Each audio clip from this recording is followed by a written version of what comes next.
if the correspondence between human beings and ultimate reality is true, we actually comprise a class of far more advanced beings than we might otherwise have thought in an atheist cosmology.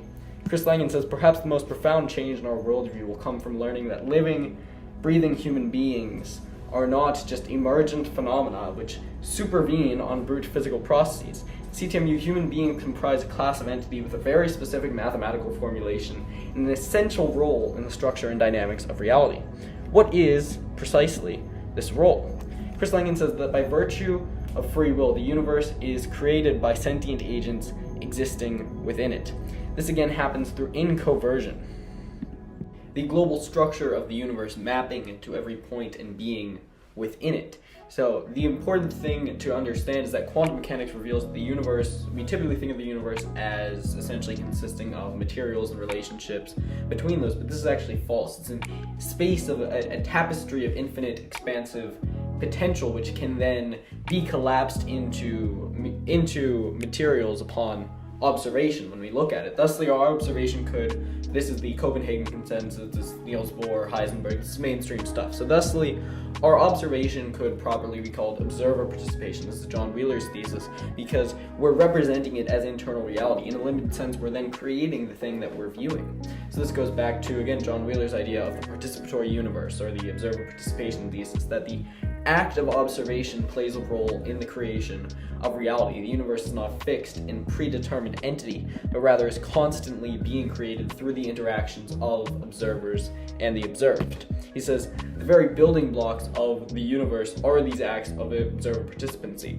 The obvious question which Wheeler raises then, why should a universe consisting of separate observers with sometimes conflicting agendas and survival imperatives display unity? In other words, how come the one world out of many observer participants? And this is a very challenging problem. John Wheeler himself never solved this in his lifetime, but his intellectual heir, Chris Langan, has. Langan says that each individual has its own ends has their own ends freely determined by their own goals and ends, by their own telos, by what they're orienting themselves towards. And God essentially harmonizes every such will, every act of observer participancy that ever has been or will be, and creates out of that a supersubjective reality, not an objective reality.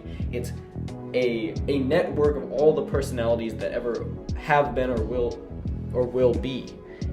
Which retroactively creates itself and represents itself in the mind of sentient beings for its own self-identification, for its will to exist predetermined by its structure. The syntax of creation, which is also identified with God, the ultimate identity of reality, who has ultimate free will, and the maximization of its intrinsic ends, which is why you have this fine-tuning for biological life, consciousness, and it develops its own laws of operations towards these ends.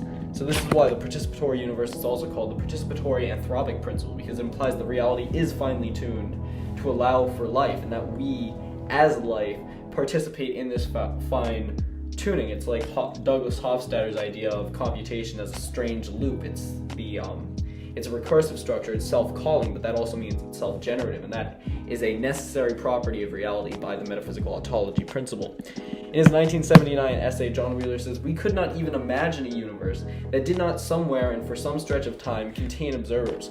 For this purpose, because the very structure of the universe is observation.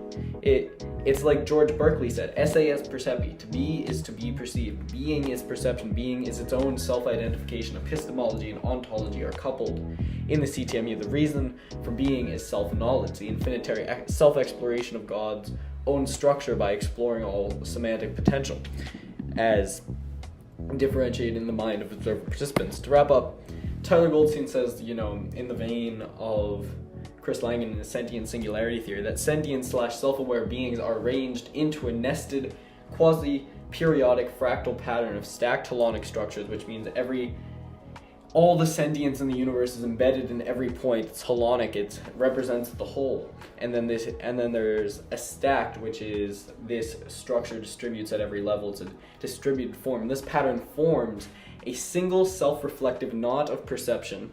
So all of these perspectives are entangled and then give lattice to reality.